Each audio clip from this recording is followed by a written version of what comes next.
Welcome to State Bar of Michigan's On Balance podcast, where we talk about practice management and lawyer wellness for a thriving law practice with your hosts, Joanne Hathaway and Tish Vincent, here on Legal Talk Network. Take it away, ladies. Hello, and welcome to another edition of the State Bar of Michigan's On Balance podcast on Legal Talk Network. I'm Joanne Hathaway. And I'm Tish Vincent.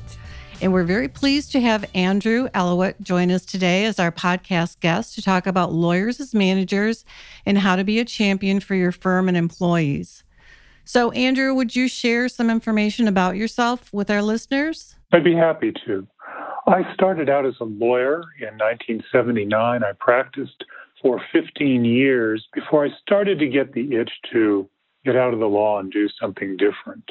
I had worked in private firms, had my own transactional boutique, and I had just started to make the transition to being in-house counsel. Well, when I was in law school, I also got my master's degree in business administration, and I'd done a lot of coursework in organizational behavior. So it was kind of a natural for me to get interested in the people side of management consulting. And that's what I've made the transition towards. I'm an executive coach.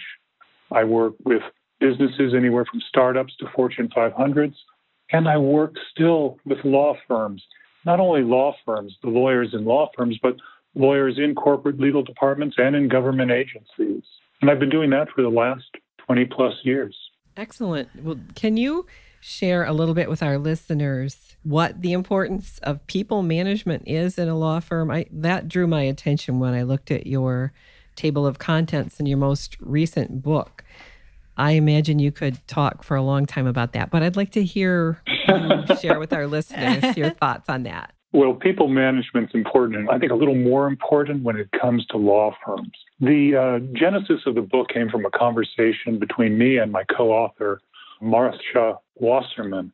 We were looking for resources to help new partners become better managers, and we found that there was very little out there.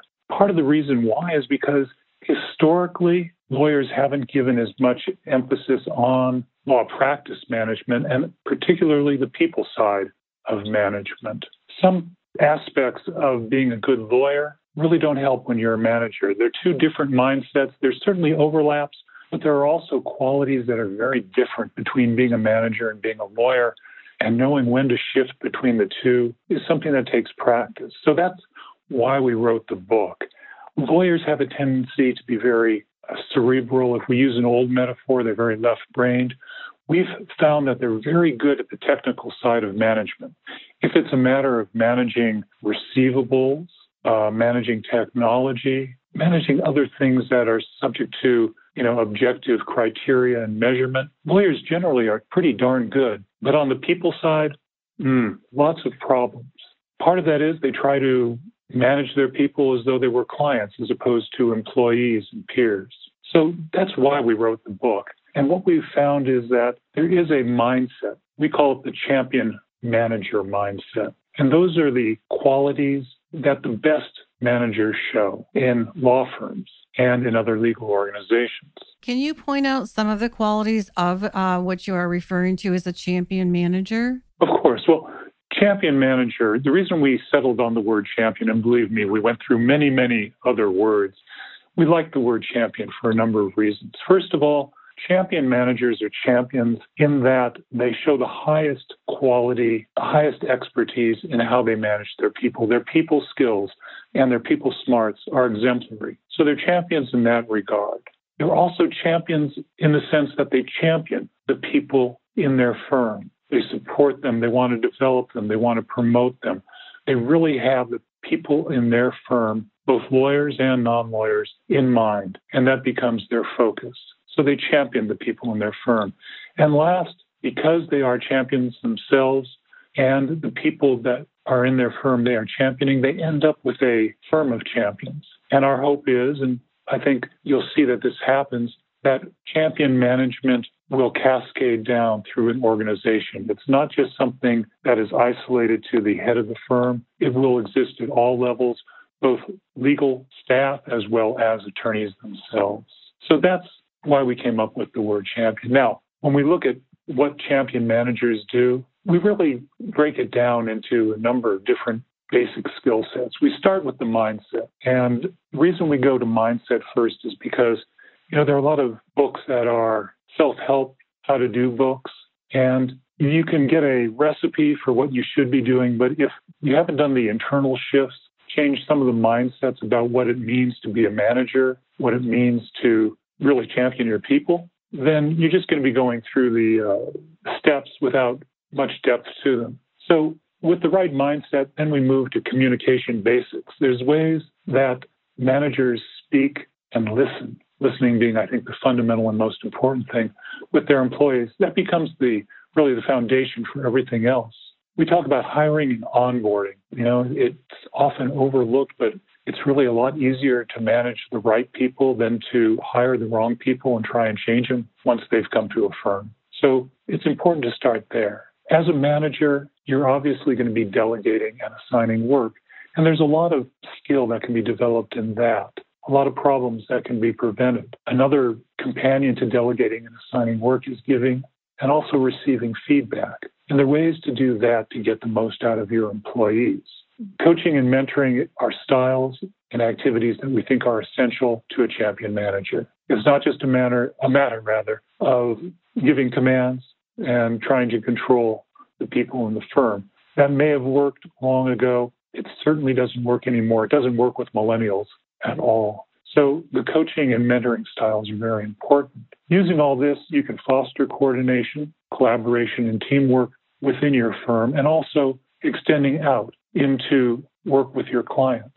We also think that another part of being a champion manager is learning how to manage conflicts. Now, by that, I don't mean checking to make sure that there are no conflicts in representation of your clients, but rather in firms, you will have conflicts. Any organization, you'll have conflicts. They may be as benign as, I want to go out for Chinese food for lunch today. You want to go out for Italian food. That's actually a conflict. Okay, that's a very lightweight one.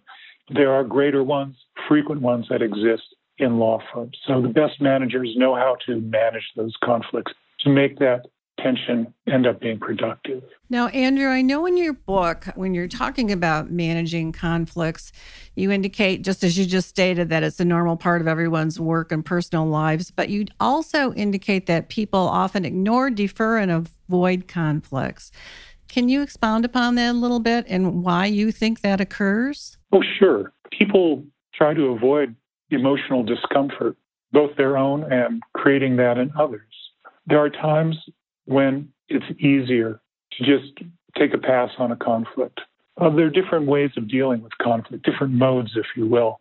You can be very proactive and be competitive, or you can be more cooperative and be collaborative. You can also avoid conflicts. You can acquiesce. So there's a wide range of styles in dealing with conflict. No one style is the best fit. It's definitely not a matter of one size fits all. So part of the skill in being a manager or just being a productive member of any organization is knowing what your default ways of dealing with conflict are and questioning whether it's the right style for a given situation or working with a given person. Interesting. I think that conflict is inevitable, as you have said, and at times it's quite extreme and other times it's rather mild. And probably there isn't a simple recipe for dealing with it, but it's more complicated than that. The manager has to have different awareness of their styles and their direct reports. Is that an accurate assumption on my part? I think it's a very good assumption. I mentioned earlier that listening is the fundamental communication skill. The best managers have a sense of what's going on within their organizations, and conflicts can be extreme. If you're a really good manager, you should be on top of it, and you should be aware that conflicts are brewing, that they're going to, they may be at kind of a latent stage, and you want to intervene at that point. Now, that doesn't mean that you can solve all conflicts, but you can bring people together. You can work to understand what the conflict is, and you can find healthy ways for people to express their disagreements. One of the things that I have found is that, and this is not unique to the legal profession, a lot of people have difficulty with conflict because conflict is closely associated with anger, and many people try to ignore their anger. we use nicer words for it like impatience or frustration. But underneath it, those are forms of anger. Well, anger is a healthy emotion. It's a normal emotion. If you think of a world where there was no anger, it would probably be a world where there was no progress, no change. So the challenge is in working with people as both a consultant and a coach is letting them acknowledge their anger, figure out what their anger is about, and figuring out the most productive way to express their anger, if it needs to be expressed at all. And that goes back to communication skills. There are ways that we can use our communication skills so that we can get our point across, our discontent, our frustration, without escalating a conflict. It's a question I have about an emotion that is common in a law firm or for a manager managing a number of lawyers is the issue of competition, that lawyers are very competitive in their professional life and often in their personal life. And how can you best manage an environment where there's competition and someone comes out ahead of others and there are feelings about that? I'm pausing because that's a great question and it's not an easy one to answer. And it varies so much from one firm to the next. There certainly is competition. When we make decisions, it can be something as simple as who is assigned to a particular litigation matter, which is high profile and likelihood of high success, and who's left out. Okay, we'll use that example. Well, any decision is going to carry trade-offs with it. Now, what you can do in a situation like that is help people understand why the decision was made, what factors went into it. Well, that may help. It may, in some cases, exacerbate it. A lot of it goes back to a fundamental question that all firms face, which is, what are our values? And what is our culture? And to what degree are we collaborative and a community and we're working towards a mutual good and a common goal? And in tension to that, are we just a collection of individuals who are in possession of our own agendas, our own goals, and we're kind of co-occupying space and using the firm because we feel, that's the best way we can go forward in our careers. Now, I'm pretty agnostic about that. I used to feel that, it all has to be one big, tight community. And those are the best firms.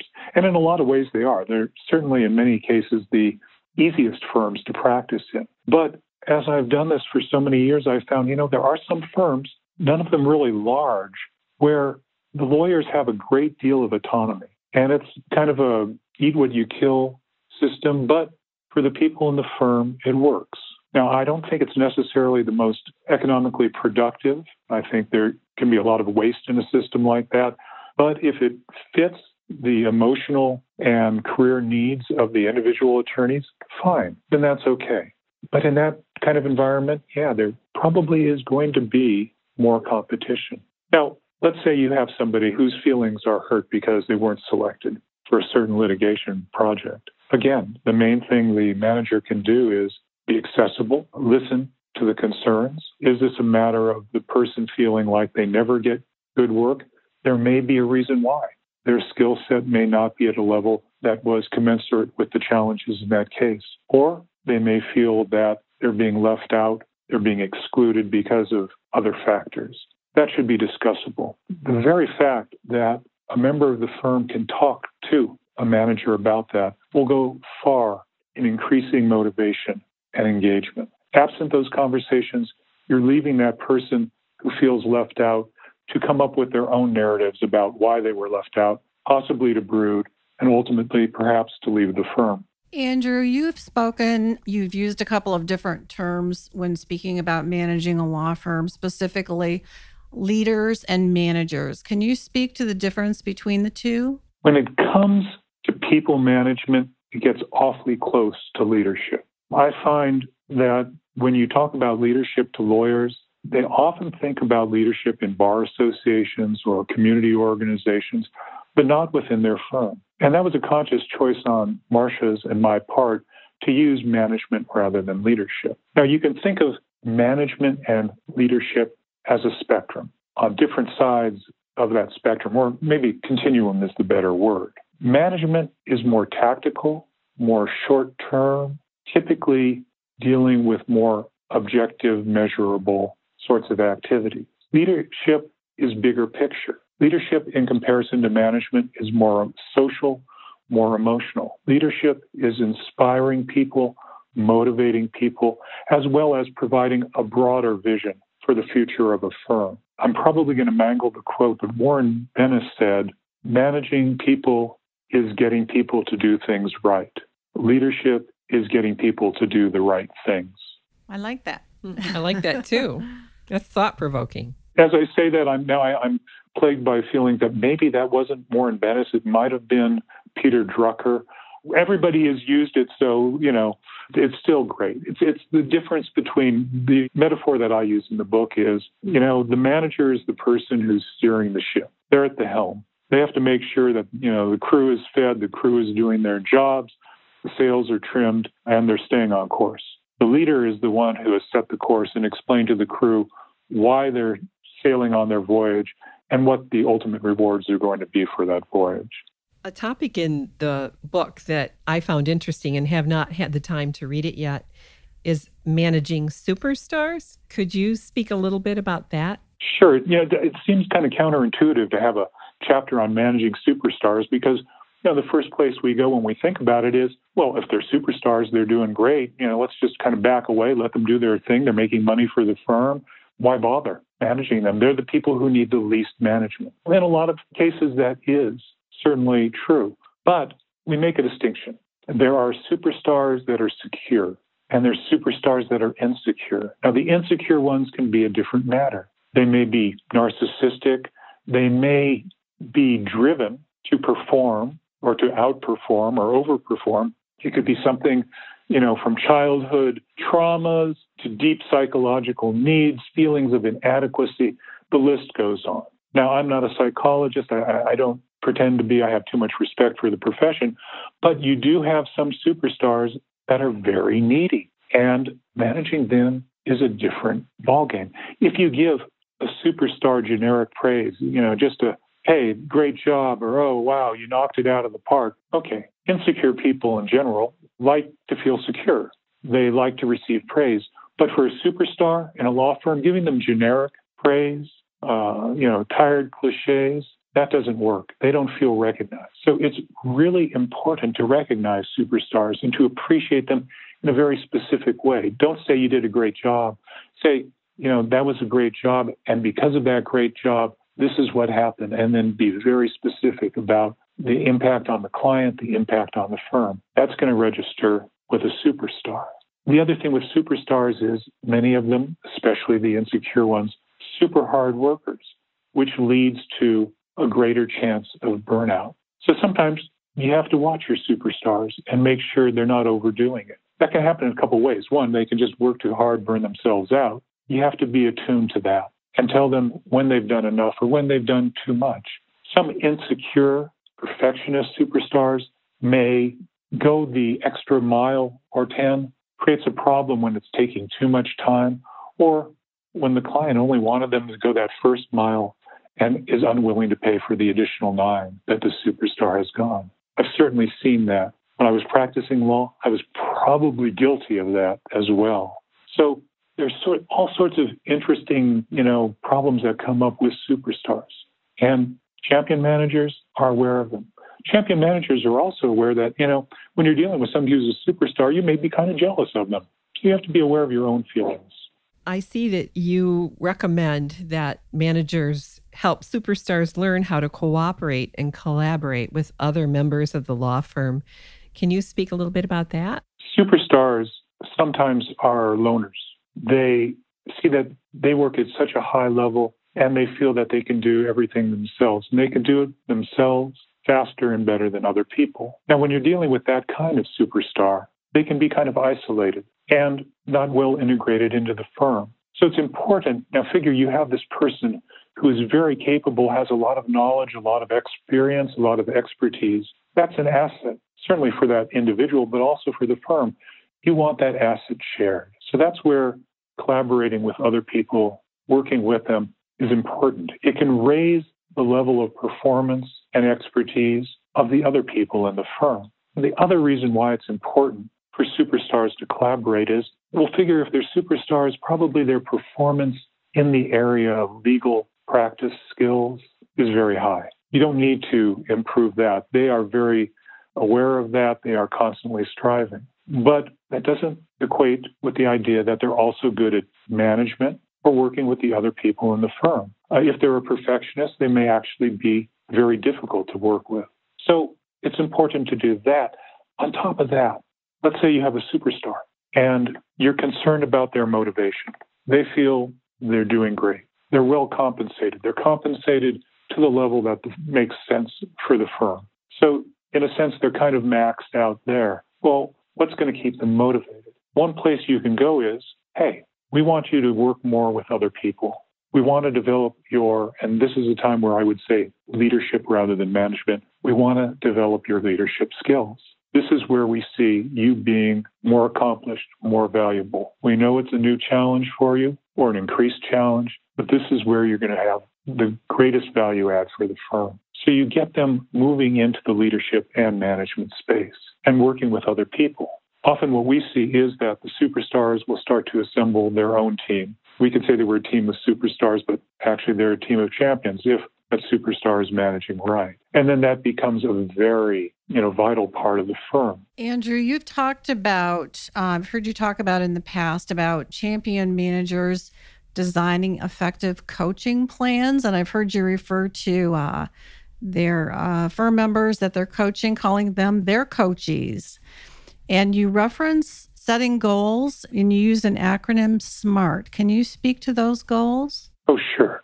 SMART is an old acronym, but it's still a good one. The idea of setting goals is to help people have a tangible process and understanding of what they need to improve their performance.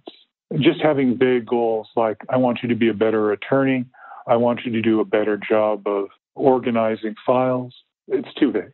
So having actual specific goals is great. It also helps us to monitor progress, which in turn we can get better results, and we can also improve the motivation and engagement of people. Now, going back to the SMART acronym, S-M-A-R-T, S stands for specific. As I said, you want detail. You don't want vagueness. You want to let the person know what the goal is, and more importantly, they need to agree.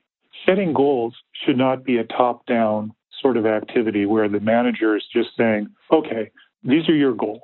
It should be a dialogue. The best goals, and by that I mean the ones that are going to have the most positive impact and are the most likely to be achieved, are the ones that are jointly developed by the coachee or the firm member, if you will, and the manager. So we start with specific.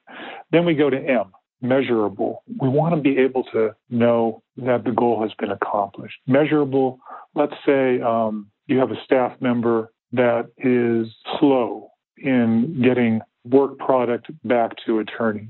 Okay, if you put specific, measurable parameters on that, like turnaround will be 24 hours as opposed to what it is now, which is 36, good. Then you'll be able to know whether the goal was achieved. A stands for actionable. Actionable in that the person actually has the ability, the resources, the authority, the power to do that. R stands for realistic, kind of like actionable, but realistic is with everything else going on that this person is doing, does it make sense? Is it realistic for them to also take on this goal? T stands for time constraint.